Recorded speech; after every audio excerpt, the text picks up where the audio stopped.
আসসালামু আলাইকুম প্রিয় খামারি ভাইরা, সাকিব এগ্রোটেকের পক্ষ থেকে সকলকে জানাই স্বাগত।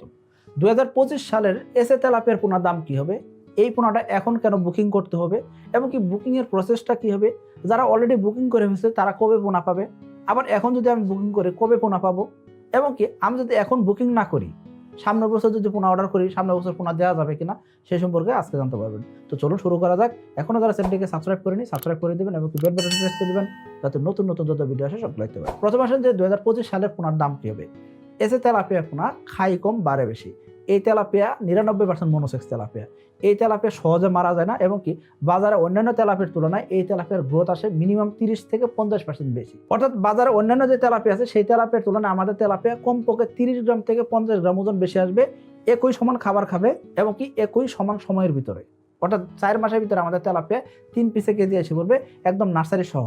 1 মাস নার্সারি করবেন, 3 মাস চাষ করবেন, এই 4 মাসের ভিতরে তেলাপিয়া এসে পড়বে ইনশাল্লাহ 3 পিসে কেজি। এই এসে তেলাপিয়ার পোনার দাম নির্ধারণ করা হয়েছে 1 টাকা 40 পয়সা। দেখেন প্রতি বছর নেই, আমরা এই বছরও 2025 সালের যে পোনা সেই পোনার জন্য কিন্তু অলরেডি বুকিং নেওয়া শুরু করছি। অলরেডি অনেক পুরাতন খামারি এবং নতুন খামারি কিন্তু পোনা বুকিং করা শুরু করছেন এবং কেউ বুকিং করে ফেলছেন। এখন আপনি বলবেন যে ভাই আমি কেন বুকিং করবো, বুকিং করলে আগে আমি কি সুবিধা পাবো। এখানে দুইটা সুবিধা পাবেন। এক নম্বর হলো বুকিং কেন করা হয় সেটা আগে জানতে হবে। বুকিং এই জন্য করা হয় বছরের শুরুতে, অর্থাৎ মার্চ মাসের 15 তারিখ থেকে নিয়ে এপ্রিল মাস পর্যন্ত এই 1.5 মাস মোটামুটি খুবই চাপ থাকে। এই সময়ের ভিতরে আমরা কমপক্ষে 1000 খামারিকে আমরা পোনা দেওয়ার চেষ্টা করি। কমপক্ষে 1000 খামারি। ভাই 1000 খামারি মুখ দিয়ে বলা সহজ কিন্তু করা খুব কঠিন জিনিস। এই 1000 খামারিকে আমরা পোনা দিব। সো এই 1000 খামারির জন্য আমাদের কিন্তু আগে থেকে কিন্তু শিডিউল করতে হয়। এখন আমাদের যাতে নিজেদের শিডিউল না করতে হয় সেজন্য আমরা কি করি, বুকিং নেই। বুকিং নিলে কি হয়, তার জন্য একটা আইডি তৈরি হয়ে যায়। সো একটা কাস্টমার আইডি তৈরি হয়। ওই কাস্টমার আইডি দিয়ে সার্চ করলে কিন্তু আমরা বলতে পারি তার এত টাকার ডিউ আছে, এত টাকার পোনা অর্ডার করছে, এত তারিখে অর্ডার করছেন এবং কি ওনার মাছ এত তারিখ ডেলিভারি যাবে, উনি ডেলিভারি পাওয়ার পরে কি হবে, একদম A to Z ওনার জিনিসগুলো আমরা অনলাইনে কিন্তু রাখতে থাকি। এবং কি এই অনুযায়ী কিন্তু আমরা প্রতি 10 দিন অন্তর তাকে ফোন দিয়ে থাকি যে এই কাস্টমার আইডি এত, ওনার কি অবস্থা খোঁজ নেন। বা আমরা প্রতি 10 দিন অন্তর খোঁজ নেওয়ার পাশাপাশি আমি সাকিব পার্সোনালি কিন্তু হুট করে আমার কাছে মনে হলো যে আজকে একটা র্যান্ডমলি এবং কাস্টমার আমি ফোন দেবো, এরকম কিন্তু একজনকে ফোন দিয়ে বসি যাদের আমি খোঁজ নিয়ে থাকি যে আসলে আপনি সার্ভিস পাচ্ছেন কিনা, অর্থাৎ আমাদের কোম্পানি থেকে সঠিক সার্ভিসটা আমরা দিয়ে থাকি কিনা, সেই জন্য কিন্তু আমরা কিন্তু এই সার্ভিসটা দিয়ে থাকি। তো এই জন্য বলবো যাদের আগে সিরিয়াল পড়বে তারা আগে পোনা পাবেন। তো এই জন্য বলবো এই জন্য আপনাকে বুকিংটা করতে হবে। এখন আপনার প্রশ্ন হতে পারবে ভাই বুকিং করলে আর একটা কি সুবিধা পাবো। বুকিং করলে আর একটা যে সুবিধা পাবেন সেটা হলো কি পোনা 1 টাকা 40 পয়সা, ঠিক আছে, কিন্তু 2024 সালে আমরা অলরেডি অ্যানাউন্স করছিলাম যে যদি আপনি 2025 সালের পোনা 24 সালে বুকিং করেন সেই ক্ষেত্রে পোনা 1 টাকা 20 পয়সা হবে। অর্থাৎ আপনি 2024 সালের ডিসেম্বর 31 তারিখের ভিতরে যদি পোনা অর্ডার করেন সেই ক্ষেত্রে পোনার দাম হবে 1 টাকা 20 পয়সা, অর্থাৎ 1 লাখ পিস পোনার দাম পড়বে 1,20,000 টাকা, গাড়ি ভাড়া ফ্রি। যদি 1 লাখের নিচে হয় সেক্ষেত্রে আপনাকে একটা গাড়ি ভাড়া দিতে হবে। তবে এটা যদি আপনার জানুয়ারি মাসে 1 তারিখে চলে যায় সেক্ষেত্রে কিন্তু 1 টাকা 40 পয়সা চলে যাচ্ছে, অর্থাৎ 1 টাকা 40 পয়সা রেটে আপনাকে পোনা অর্ডার করতে হবে।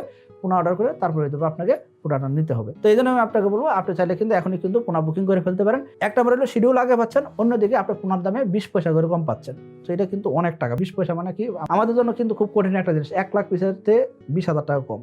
তো এই জন্য বলবো যে আপনি পোনা বুকিং করতে পারেন। এখন আপনার প্রশ্ন হতে পারে ভাই আমরা এখন বুকিং করলে কবে পোনা পাবো। দেখেন যারা অলরেডি বুকিং করে ফেলছেন মার্চ মাসের 15 তারিখ থেকে নিয়ে মার্চ মাসের 19 তারিখ পর্যন্ত অলরেডি পোনা বুকিং হয়ে গেছে। আপনি যদি এখন পোনা বুকিং করেন সেক্ষেত্রে আজকে যে দিন ভিডিও গেলো সেই অনুযায়ী যদি বলি মার্চ মাসের 20 তারিখের শিডিউলে আপনি পোনা পাবেন। আমাদের অলরেডি পুরাতন খামারি আছেন যারা অলরেডি পোনা বুকিং করছেন, আবার নতুন খামারি আছেন, নতুন খামারি কিন্তু পোনা বুকিং করছেন। এমনকি অনেক পুরাতন খামারি বুকিং করবেন বলতেছেন। আমি আপনাকে বলবো দ্রুত সময় পোনাটা বুকিং করে ফেলেন, তাহলে আপনার ভাই বলবেন যে ভাই আমাকে এপ্রিল মাসে কেন পোনা যাচ্ছেন। আমি বলবো আপনাকে মার্চ মাসের ভিতরে পোনা নেওয়ার জন্য। আর মার্চ মাসের ভিতরে যদি পোনা নেন সেক্ষেত্রে কিন্তু বছরে 3 বার তেলাপিয়া চাষ করা যায়। এই জন্যই আমাদের পুরাতন খামারে কিন্তু বছরে মিনিমাম 3 বার তেলাপিয়া চাষ করে থাকেন। অনেক খামারে বছরে 4 বার তেলাপিয়া চাষ করেন। কমপক্ষে মিনিমাম 2 বার তেলাপিয়া চাষ না করলে একই পুকুর থেকে ভালো একটা রেজাল্ট নিয়ে আসা যায় না। সো আমি বলবো আপনাকে এই জন্য আপনারা আগে তেলাপিয়ার পোনা বুকিং করা উচিত। এখন কথা হলো যদি আমি বুকিং না করি, আমি যদি মার্চ মাসে বা এপ্রিল মাসে বা মে মাসে পোনা নিতে চাই বা জুন মাসে জুলাই মাসে পোনা নিতে চাই সেই ক্ষেত্রে কি হবে, হ্যাঁ আপনি সেই ক্ষেত্রে পোনা অর্ডার করে পোনা নিতে পারবেন, কোনো সমস্যা নেই। তবে বছরের শুরুতে অর্থাৎ মার্চ মাসের 15 তারিখ থেকে নিয়ে এপ্রিল মাস পর্যন্ত এই 1.5টা মাস আমাদের উপর ভাই জীবন থাকে না, এমন অবস্থা যায়। সো এই সময়টা আমাদের ডেলিভারি গুছাইতে এবং ডেলিভারি করতে খুবই হিমশিম খাইতে হয়। সো এই জন্য বলবো আপনাকে আগে থেকে পোনা অর্ডার করেন। হুট করে এসে মার্চ মাসে 15 তারিখে পোনা অর্ডার করবেন, মার্চ মাসে 20 তারিখে পোনা দিতে পারবো না দেখে মন খারাপ করবেন, এই কাজটা যাতে না হয় এই জন্য আগে থেকে বুকিং করতে বলা হয়। সো এই জন্য বলবো আপনাকে আপনি এখন পোনা বুকিং করতে পারেন। আর এসে তেলাপিয়া চাষ মানে আপনার জন্য মাছ চাষটা হবে সহজ, নিরাপদ এবং কি লাভজনক। কারণ কি আমরা দিচ্ছি আপনাকে একটা সহায়ক বই এবং কি 99% মনোসেক্স তেলাপিয়া। এর পাশাপাশি আমরা দিচ্ছি যে কোনো সমস্যায় সমাধান। এর পাশাপাশি প্রতি 10 দিন অন্তর অন্তর আমরা খামারি খোঁজ নিয়ে যাচ্ছি। এর পাশাপাশি খামারি যে কোনো সমস্যায় আমাদের ফোন দিতে পারে এবং কি সেগুলো ফ্রিতে দেওয়া হচ্ছে। তো এত কিছু একটা কোম্পানি দিচ্ছে, অন্য কোনো কোম্পানি হয়তো দিবে না। তো এই জন্য বলবো সাকিব এগ্রোটেকের এসএ তেলাপিয়া পোনা আপনার একবার হলেও চাষ করে দেখা উচিত। আপনি যদি বারংবার লোকসান করে থাকেন, আমি বলবো আপনাকে একবার হলেও আপনি এসএ তেলাপিয়া চাষ করে দেখেন। আশা করি এসএ তেলাপিয়া আপনাকে নিরাশ করবে না। সবাই ভালো থাকবেন, সুস্থ থাকবেন। আসসালামু আলাইকুম।